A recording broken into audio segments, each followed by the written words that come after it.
सही है। तो डिसेंट्रलाइज कंपनी डिविजन्स में बटी हुई, हर डिवीजन अपना रेवेन्यू कमा रही है, अपना खर्चा कर रही है।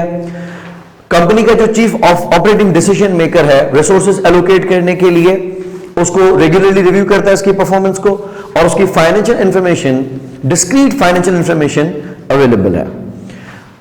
जब कंपनी की सिंगल फाइनेंशियल स्टेटमेंट्स बनती हैं तो उसके अंदर हमें नहीं पता चलता कि कौन से सेगमेंट ने कैसा परफॉर्म किया है। सेगमेंट का वाहिद मकसद ज्योग्राफिकल लोकेशंस नहीं है, हम उसको बिजनेस नेचर के हिसाब से, इकोनॉमिक एनवायरनमेंट के हिसाब से, प्रोडक्ट्स के हिसाब से, क्लास ऑफ कस्टमर के हिसाब से भी तोड़ सकते हैं। देखना यह है कि अगर कोई कंपोनेंट ऑफ एन एंटिटी है जिसकी ये तीन खासियतें हैं, क्या वो रिपोर्टेबल सेगमेंट बनेगा या नहीं बनेगा। उससे पहले हमने डिस्कस किया था एग्रीगेशन ऑफ सेगमेंट्स, कि क्या दो या दो से ज्यादा सेगमेंट्स को मिला के एज अ सिंगल सेगमेंट दिखाया जा सकता है या नहीं, उसका क्राइटेरिया हमने पढ़ लिया था। और उसके बाद बात आई थी एज रिपोर्टेबल सेगमेंट्स, कि कौन कौन से सेगमेंट्स रिपोर्टेबल बनेंगे। क्राइटेरिया नंबर 1 क्या था कि उस सेगमेंट का रेवेन्यू जिसके अंदर इंटर सेगमेंटल सेल्स भी होंगी और एक्सटर्नल सेल्स भी होंगी, दोनों मिला के तमाम रिपोर्टेबल सेगमेंट, तमाम ऑपरेटिंग सेगमेंट्स के रेवेन्यू का 10% या उससे ज्यादा होना चाहिए। बात समझने की है कि कंपनी के रेवेन्यू का 10% नहीं बोला जा रहा, the revenue reported bye all operating segments, उसका 10%, यानी इंट्रा ग्रुप ट्रांजैक्शंस को एलिमिनेट करने के बाद वाला रेवेन्यू नहीं होना चाहिए, पहला वाला रेवेन्यू होना चाहिए। तो revenue reported bye all operating segments, उसका 10%। अगर किसी भी सेगमेंट का इंटरनल और एक्सटर्नल रेवेन्यू मिला के उस 10% के थ्रेशोल्ड से ज्यादा है तो वो रिपोर्टेबल बनेगा। दूसरा, हम चेक करेंगे कि टोटल सेगमेंट्स में से कौन कौन से या कितने सेगमेंट्स ने प्रॉफिट किया है और कितने सेगमेंट्स ने लॉस किया है। देखेंगे दोनों में से ग्रेटर ऑफ क्या है। जो भी ग्रेटर ऑफ होगा हम उसका 10% लेंगे। प्रॉफिट में से लॉस माइनस करके नेट ऑफ करके उसका 10% नहीं लिया जाएगा, यानी net profit reported by company का 10% नहीं लिया जाएगा। Clear? So 10% of the profit reported by the segments and 10% of the loss reported by the segments, उसका हम लेंगे 10%।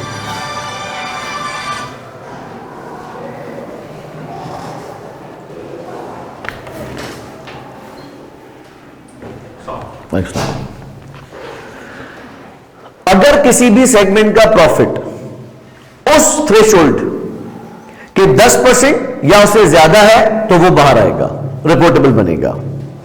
तीसरा, एसेट्स कि तमाम रिपोर्टेबल सेगमेंट तमाम ऑपरेटिंग सेगमेंट्स की जो एसेट्स हैं उनको प्लस किया जाएगा, उसका 10% निकाला जाएगा, और जिस भी सेगमेंट के एसेट्स 10% या उससे ज्यादा होंगे वो बाहर आएगा। ये थे 3 क्वांटिटेटिव थ्रेशोल्ड्स। अगर जो सेगमेंट्स इससे बाहर आ गए उनको कहा जाएगा रिपोर्टेबल सेगमेंट। चौथा criteria, 75% of external revenue must be reported by the reportable segments. Last class तक हमने ये देख लिया था कि हम आइडेंटिफाई कैसे करेंगे कि कौन कौन से सेगमेंट्स रिपोर्टेबल बनेंगे। यहां तक हम बिल्कुल ठीक है। अच्छा, अब हम आगे चलते हैं कि जब पता चल गया कि कोई सेगमेंट्स रिपोर्टेबल हैं तो क्या किया जाएगा। 2 रिक्वायरमेंट्स है। एक रिक्वायरमेंट है with respect to disclosures.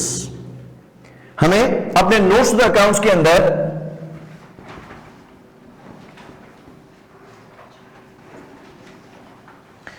Disclosure देना है।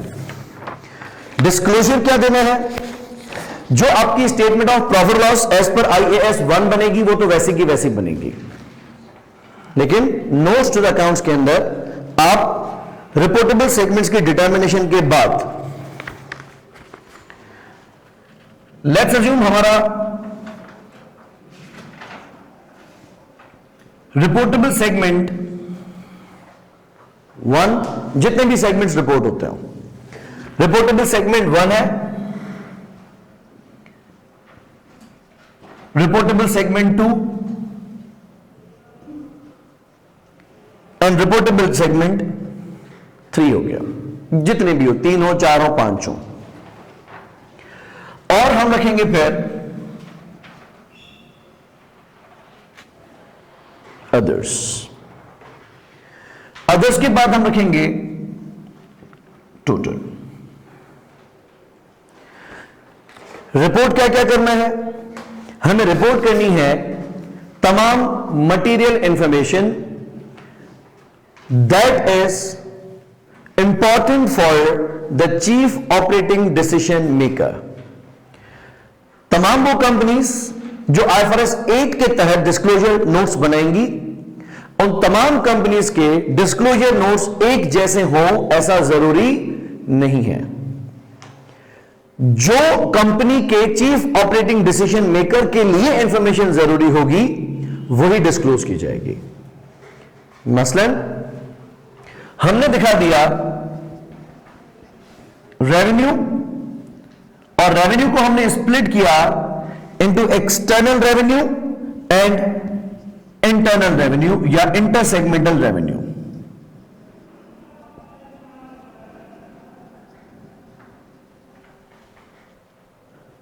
क्लियर? टोटल आ गया हमारा revenue,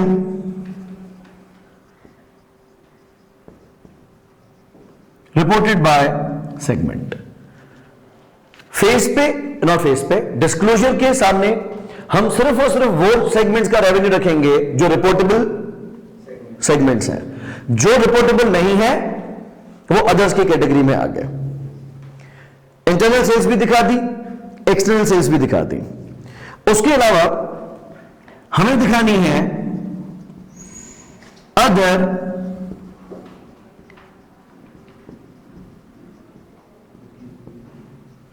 material information. Now that depends on the question कि उसने आपको क्या क्या इंफॉर्मेशन प्रोवाइड की है। सर, अगर आपको क्वेश्चन के अंदर सेगमेंट्स के ऑपरेटिंग एक्सपेंसेस बताए गए हैं तो आप उसके ऑपरेटिंग एक्सपेंसेस डिस्क्लोज कर दें।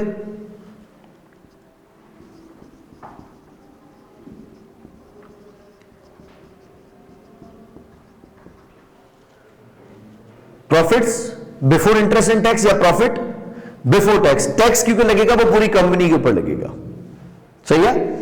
हम प्रॉफिट बिफोर टैक्स रिपोर्ट कर देंगे। अगर हमारे पास इंफॉर्मेशन अवेलेबल है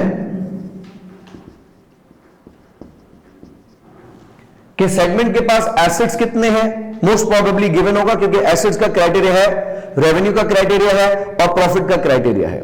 तो मोस्ट प्रोबेबली ये इंफॉर्मेशन तो हमें गिवन होगी, जिसके बेसिस पे ही हमने जज किया होगा कि सेगमेंट रिपोर्टेबल बन रहा है या नहीं बन रहा।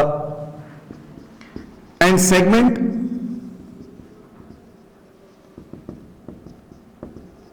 लायबिलिटीज। लेकिन ये कोई हतमी नहीं है कि ऐसा ही करना है। तमाम मटेरियल इंफॉर्मेशन जो हमें क्वेश्चन के अंदर प्रोवाइडेड होगी हम वो डाल देंगे अपनी तरफ से। प्रैक्टिकली डिपेंड इस बात पे करता है what is important for chief operating decision maker. ठीक है, लास्ट क्लास में हमने एक सवाल किया था FST टेक्सटाइल्स, सही है। उसमें से हमने आइडेंटिफाई किए थे कि कौन कौन से सेगमेंट्स रिपोर्टेबल है। पहले बाहर आया था स्पिनिंग,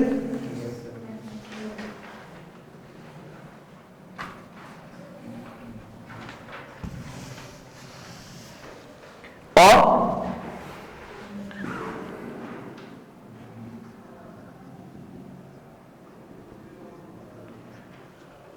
रेवेन्यू के बेसिस पे सिर्फ स्पिनिंग आया था, प्रॉफिट के बेसिस पे भी शायद सिर्फ स्पिनिंग आया था, लेकिन एसेट्स के बेसिस पे वीविंग आया था, स्पिनिंग एंड वीविंग। तो वीविंग भी हमारा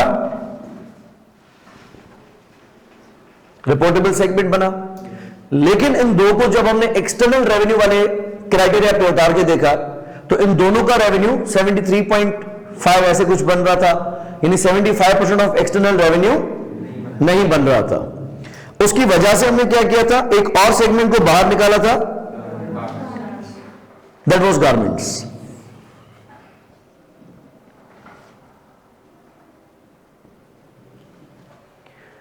ये तीन बने रिपोर्टेबल, और बाकी जितने भी सेगमेंट्स हैं, होम टेक्सटाइल एंड एक और सेगमेंट था जिसको हमने डाइंग, उसको हमने अदर्स पे डाल दिया। अगर इसका डिस्क्लोजर बनाए तो हम पहले दिखाते हैं एक्सटर्नल रेवेन्यू। डेटा आपके सामने है।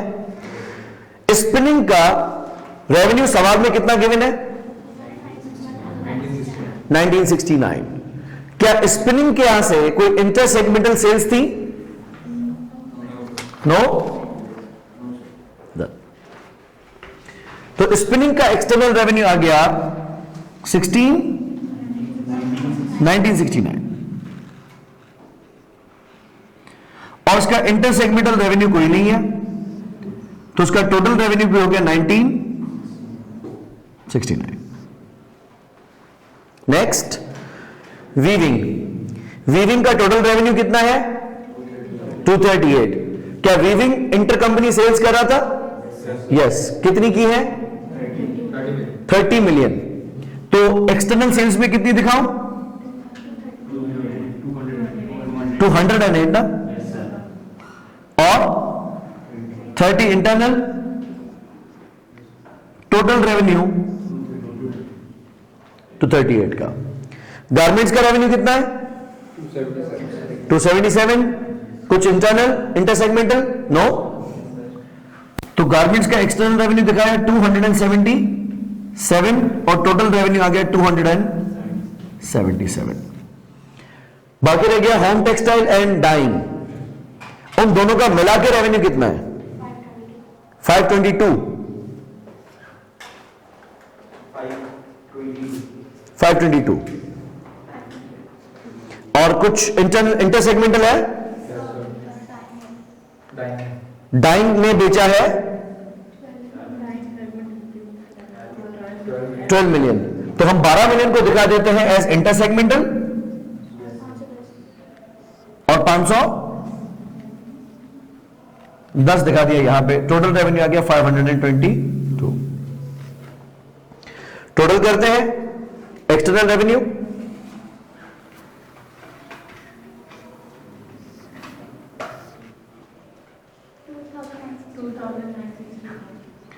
$2,964। ठीक है। 3006 ये हमने डिस्क्लोज कर दिया। दूसरा, हम मटेरियल इंफॉर्मेशन डिस्क्लोज करते हैं। ऑपरेटिंग एक्सपेंसेस हमें गिवन है। यस। स्पिनिंग के ऑपरेटिंग एक्सपेंसेस कितने हैं? 69। वीविंग,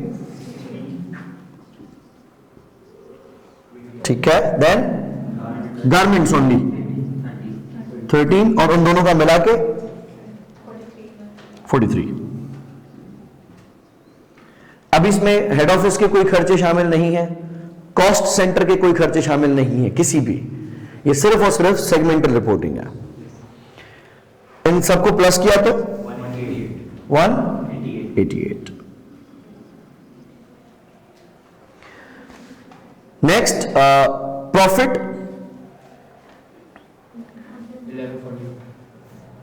बिफोर टैक्स रख लेते हैं। ऑपरेटिंग प्रॉफिट है ना हमारे पास, ठीक है। या ऑपरेटिंग प्रॉफिट कहें, या profit before interest and tax कहें, प्रॉफिट बिफोर टैक्स कहें। अच्छा, स्पिनिंग 1142।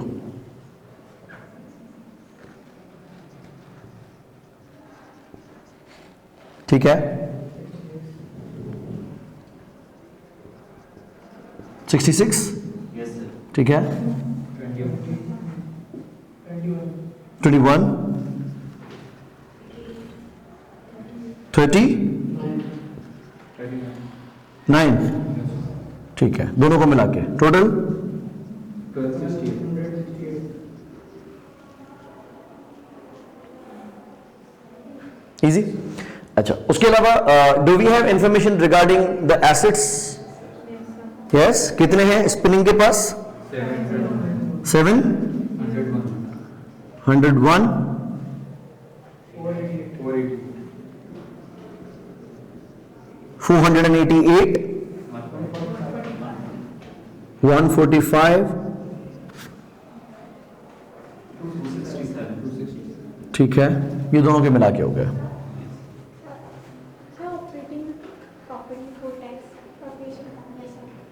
ऑपरेटिंग प्रॉफिट लिख दो, मसला नहीं है।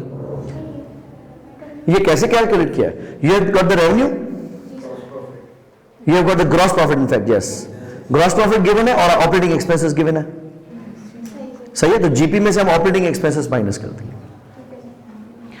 अच्छा, एंड टोटल एसेट्स कितने हो गए? 1601. Do we have information regarding the liabilities? Yes. कितनी liabilities है? 486, 391, 108, 222. टोटल सेगमेंट्स की liabilities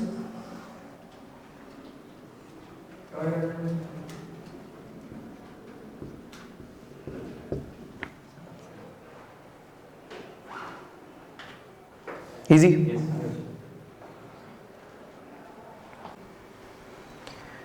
ओके, एक तो हमने जो रिपोर्टेबल सेगमेंट्स हैं उनके डिस्क्लोजर्स बनाने हैं, वो हमने देख लिया। डिस्क्लोजर में हमने मटेरियल इंफॉर्मेशन रिपोर्ट करनी है, जिसमें revenue, intersegmental, external, total revenue, profits, expenses, assets and liabilities, ये हमने शो कर दिया। इसके अलावा जो IFRS 8 की रिक्वायरमेंट है वो है कि आपने इन सेगमेंट्स की फिर करनी है रिकंसिलेशन। रिकंसिलेशन वर्ड से आप वैसे फेमिलियर है कि जब एक ही इंफॉर्मेशन के दो रिकॉर्ड्स हो और दोनों रिकॉर्ड्स में अगर फर्क है तो हमें रिकंसाइल करना होता है कि किन रीजंस की वजह से ये दोनों डॉक्यूमेंट्स अलग अलग इंफॉर्मेशन रिपोर्ट कर रहे हैं। एक रेवेन्यू जो सेगमेंट्स दिखा रहे हैं, जिस तरह हमने यहां पे भी दिखाया, और एक रेवेन्यू होगा जो कि कंपनी की मेन स्टेटमेंट ऑफ प्रॉफिट और लॉस के अंदर दिख रहा होगा। एक एक्सपेंसेस ये और एक एक्सपेंसेस वहां दिख रहे होंगे, एक प्रॉफिट यहां और एक प्रॉफिट वहां दिख रहा होगा। एसेट्स, लायबिलिटीज, क्या यहां जो सेगमेंट्स दिखा रहे हैं वही statement of profit loss and statement of financial position के अंदर आ रहा होगा? No, there are some differences जो इंटरसेगमेंटल चीजें हटाने के बाद या कुछ एडजस्टमेंट्स करने के बाद आएंगे।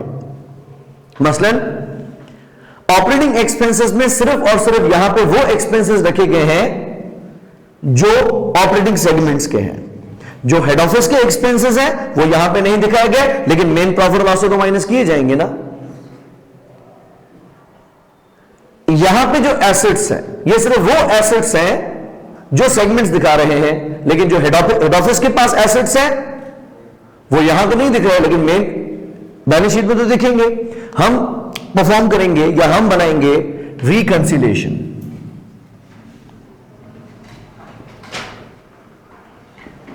Reconciliation of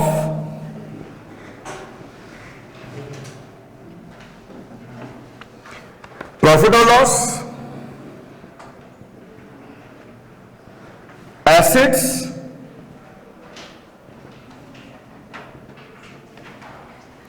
and liabilities। Reconciliation में एक कॉलम हम दिखाएंगे information reported by reportable segments only. ये ऑपरेटिंग सेगमेंट्स नहीं है, ये क्या है? रिपोर्टेबल सेगमेंट्स हैं। दूसरा हम सेगमेंट या कॉलम बनाएंगे other than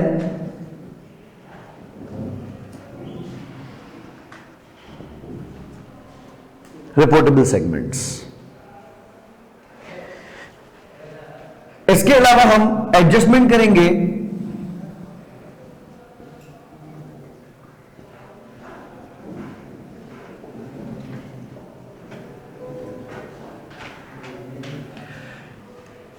elimination of intra segmental transactions, जो कि मैंने हाईलाइट किया था कि जब आप कंसोलिडेशन देखेंगे तो उसमें ऐसा ही होता है कि पेरेंट और सब्सिडरी का रेवेन्यू मिला तो दिया जाता है, लेकिन दोनों का रेवेन्यू मिला के नहीं दिखाया जाता, उसमें से जो आपस की ट्रांजैक्शंस होती हैं उनको हटा दिया जाता है। अगर इसके अलावा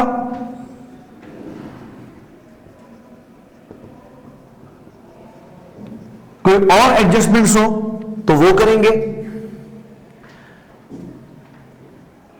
और हम दिखाएंगे एज पर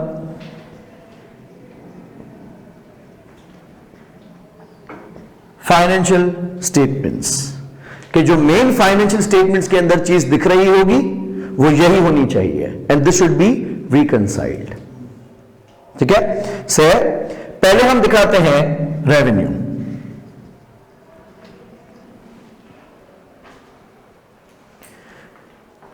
आप मुझे ये बताएं डिस्क्लोजर्स देख के कि रिपोर्टेबल सेगमेंट्स ने कितना रेवेन्यू दिखाया है।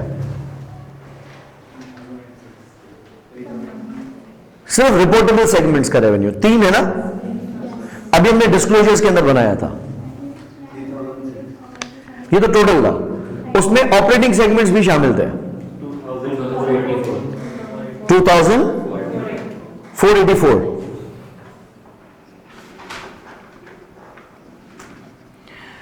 This is revenue reported by reportable segments only, यानी स्पिनिंग, वीविंग एंड गारमेंट्स। उसके अलावा जो सेगमेंट्स हैं उन्होंने कितना रेवेन्यू दिखाया है, वो तो हमने वैसे ही अदर्स में रखा हुआ था, वो तो वैसे ही मिला के रखा हुआ था 522। लेकिन अगर हम इन दोनों को प्लस कर दें तो क्या कंपनी की मेन फाइनेंशियल स्टेटमेंट्स में भी यही रेवेन्यू आ रहा होगा? नो, क्योंकि जो इंटर सेगमेंटल रेवेन्यूज है वो सेगमेंट तो अपने खाते में दिखाएगा कि भाई मैंने बेचा, लेकिन जब मेन फाइनेंशियल स्टेटमेंट्स बनाई जाएंगी तो अपने आप को कोई चीज बेच के रेवेन्यू नहीं बढ़ाया जा सकता। इस सवाल में 2 इंट्रा ग्रुप ट्रांजैक्शंस हुई हैं, ठीक है, कितनी 30 एंड 12, यानी 42 रेवेन्यू ऐसा है, करेक्ट, जो कि इंट्रा ग्रुप या इंटर सेगमेंटल सेल्स का है। उसके अलावा रेवेन्यू में तो कोई एडजस्टमेंट नहीं है। कोई एडजस्टमेंट क्या हो सकती थी, अगर वो बताता कि हेड ऑफिस ने ये चीज या हेड ऑफिस ने भी कोई रेवेन्यू जनरेट किया है, जो कि यूजुअली मुमकिन नहीं है। हेड ऑफिस हमेशा एक कॉस्ट सेंटर होता है, हेड ऑफिस सिर्फ और सिर्फ खर्चा करती है, कमाती कुछ भी नहीं है। ठीक हो गया? अच्छा, तो हमारे स्टेटमेंट के अंदर रेवेन्यू दिखना कितना चाहिए? 2964। तो हमारा जो स्टेटमेंट ऑफ प्रॉफिट लॉस के अंदर रेवेन्यू आ रहा होगा वो ये वाला आना चाहिए, ये हमें रिकंसाइल करना है। सिमिलरली अगर हम रिकंसाइल करें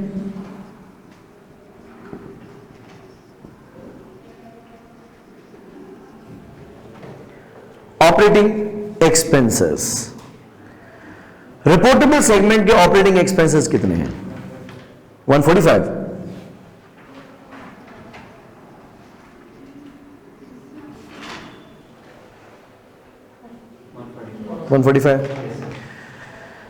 और बाकी 43। खर्चे में तो कुछ इंट्रा ग्रुप नहीं है, ठीक है। कोई अदर एडजस्टमेंट? नोट्स में बताया गया था कि हेड ऑफिस ने भी कुछ खर्चे किए हैं, कितने? 80।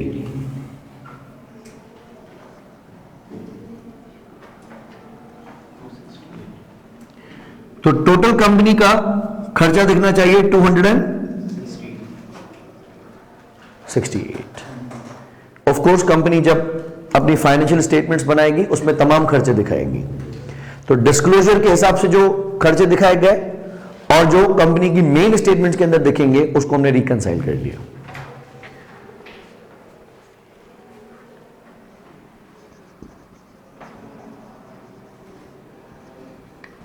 ऑपरेटिंग प्रॉफिट या प्रॉफिट बिफोर टैक्स रख दें। जो रिपोर्टेबल सेगमेंट है,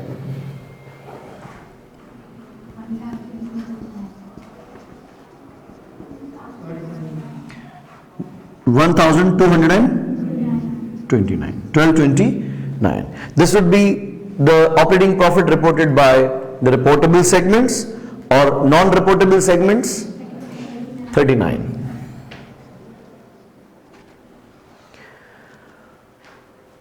कोई intra group adjustment, there would be one. कुछ प्रॉफिट ऐसा है जो एक दूसरे से कमाया गया है, अपने आप से कमाया गया है। पहली ट्रांजैक्शन थी 30 मिलियन की, जिस पे लिखा गया था कि कंट्रीब्यूशन मार्जिन कमाया गया है 25%।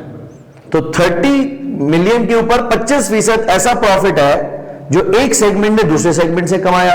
अपने रिपोर्ट्स में तो दिखा रहा है, लेकिन कंपनी का प्रॉफिट तो नहीं होगा। कितना बना? 7.5। ठीक है। अच्छा, दूसरी भी एक ट्रांजैक्शन हुई थी जो डाइंग सर्विसेज दे रहा था शायद, दैट इज 12 मिलियन की, और उस पर मार्जिन कितना है? 20। तो 12 का 20 मतलब 2.4, तो 7.5 एंड 2.4, 9.9। ये इंट्रा ग्रुप प्रॉफिट है या इंटर सेगमेंटल प्रॉफिट है जो एक दूसरे से कमाया गया है। अच्छा, उसके अलावा जो एक्सपेंसेस है हेड ऑफिस वाले, वो भी प्रॉफिट को कम करेंगे। ठीक है, तो ये मैंने हेड ऑफिस के एक्सपेंसेस भी अपने ऑपरेटिंग प्रॉफिट से माइनस कर दिए। क्लियर? क्योंकि मैं एडजस्टेड फिगर तो नहीं ले रहा ना, मैं फिगर तो वही ले रहा हूं, तो मैंने इसको दोबारा माइनस कर दिया। तो कंपनी की स्टेटमेंट के अंदर प्रॉफिट कितना दिख रहा होगा? 1178.1। ठीक हो गया? अच्छा, उसके बाद आते हैं एसेट्स के ऊपर। ये होगी स्टेटमेंट ऑफ प्रॉफिट लॉस की रिकंसिलिएशन। दूसरा हम रखते हैं एसेट्स। रिपोर्टेबल सेगमेंट्स ने कितने एसेट्स डिस्क्लोज किए हैं? 1300, सिर्फ 34, ओके, 1334। ठीक है, और 267 ये अदर सेगमेंट्स ने दिखाए हैं। एसेट्स में किसी किस्म की कोई एडजस्टमेंट हेड ऑफिस के पास नहीं थे। एसेट्स 160, नॉर्मली इसमें बेहतर आपको कंसोलिडेशन के अंदर चीजें रिवाइज होंगी या पता चलेंगी, लेकिन एक आइडिया दे रहा हूं कि अगर एक सेगमेंट के पास रिसीवेबल है और दूसरे सेगमेंट के पास पेएबल है, तो सेगमेंट अपना रिसीवेबल तो दिखाएगा, लेकिन जब हम कंपनी की स्टेटमेंट्स बनाएंगे तो पता चलेगा कि पैसे मिलने किससे हैं? अपने ही आप से, और पैसे देने किसको हैं? अपने ही आपको। तो रिसीवेबल एंड पेएबल को हम कैंसिल कर देते हैं। ठीक है, ऐसी इंट्रा ग्रुप एडजस्टमेंट्स की जाती हैं। अगर ऐसा कुछ होता, बताया जाता कि जो पैसे, मिसाल पहली जो ट्रांजैक्शन थी 30 मिलियन की, अगर उसमें मिसाल लिख देता कि 50% पैसे दे दिए हैं और 50% पैसे अभी नहीं दिए, तो यानी 30 मिलियन का 15 मिलियन तो क्लियर हो चुका है, बाकी 15 मिलियन एक के रिसीवेबल में एक की लायबिलिटी में दिख रहा होगा, तो हम यहां से वो भी हटा देते हैं। अभी हम सिर्फ इसमें हेड ऑफिस के एसेट्स रख रहे हैं, प्लस करें तो कितना बनेगा? 1761।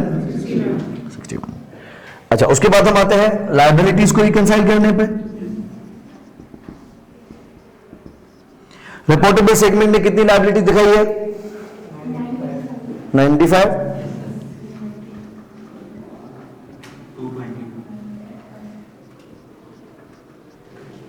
222, और हेड ऑफिस की लायबिलिटीज हैं 35।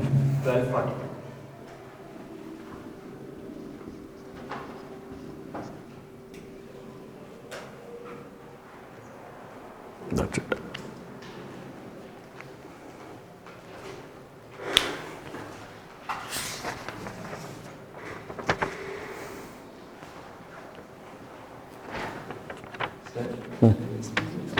प्रॉफिट ही आ रहा है, लॉस नहीं आ रहा कहीं। सर अगर लॉस आता तो ऊपर और नीचे नेट करके दिखा दें सर। डिस्क्लोजर में भी, डिस्क्लोजर में नेट नहीं करेंगे, डिस्क्लोजर में प्लस ब्रैकेट जो, हाँ हाँ, और टोटल में तो वैसे भी प्लस माइनस हो जाएगा, लेकिन रिकंसिलिएशन में आप उसको फिर एडजस्ट करोगे।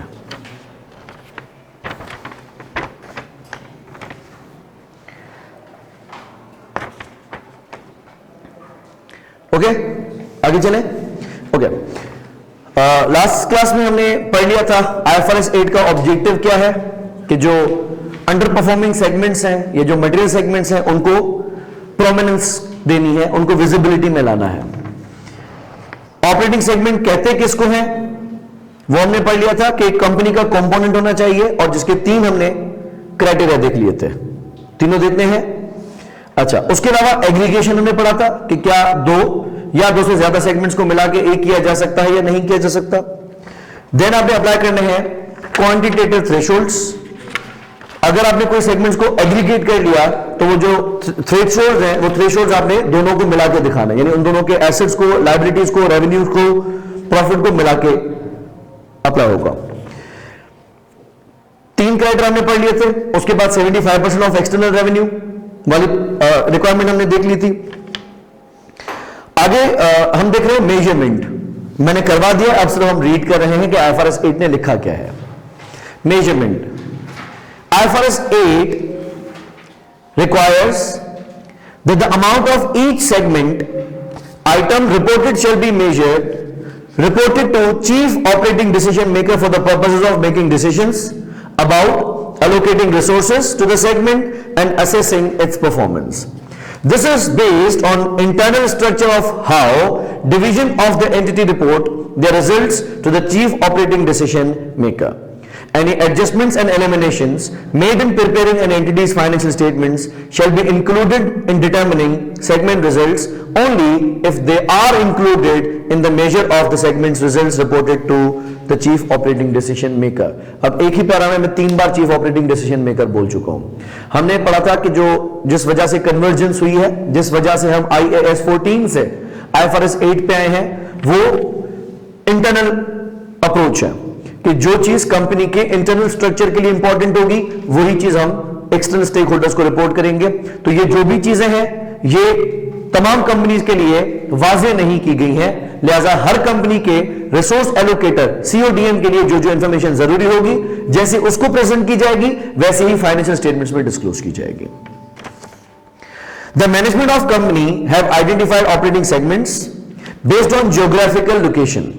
Information of these segments is provided below. कुछ एग्जाम्पल के तौर पे मैंने बता दिया कि एक कंपनी है जिसके सेगमेंट्स बनाए जाते हैं ऑन जियोग्राफिकल लोकेशन। हालांकि एक कंपनी जरूरी नहीं है कि जियोग्राफिकल लोकेशन के हिसाब से अपने सेगमेंट्स बनाए, प्रोडक्ट्स के हिसाब से भी बना सकती है, क्लास ऑफ कस्टमर्स के हिसाब से भी बना सकती है, ठीक है, सर्विसेज के हिसाब से भी बना सकती है। So there can be plenty. हम कौन सी लेंगे? जो CODM क्लासिफिकेशन लेता है। एग्जाम्पल मैंने दी थी, अगर एक फ्लाइट है, एयरलाइन है, तो वो रूट्स के हिसाब से भी बना सकती है कि कौन से रूट से हमें कितना रेवेन्यू आता है, हमारे कितने खर्चे होते हैं, हमारे कितने एसेट्स हैं। हम एक रूट को अपना डिवीजन बना सकते हैं, या हम क्लास ऑफ कस्टमर, ठीक है, कि इकोनॉमी क्लास है, अपर बिजनेस क्लास है, बिजनेस क्लास है, या एग्जीक्यूटिव क्लास है, हम उनको भी बना सकते हैं। तो जैसा CODM इंपॉर्टेंट लेता है, वैसा ही हम लेंगे।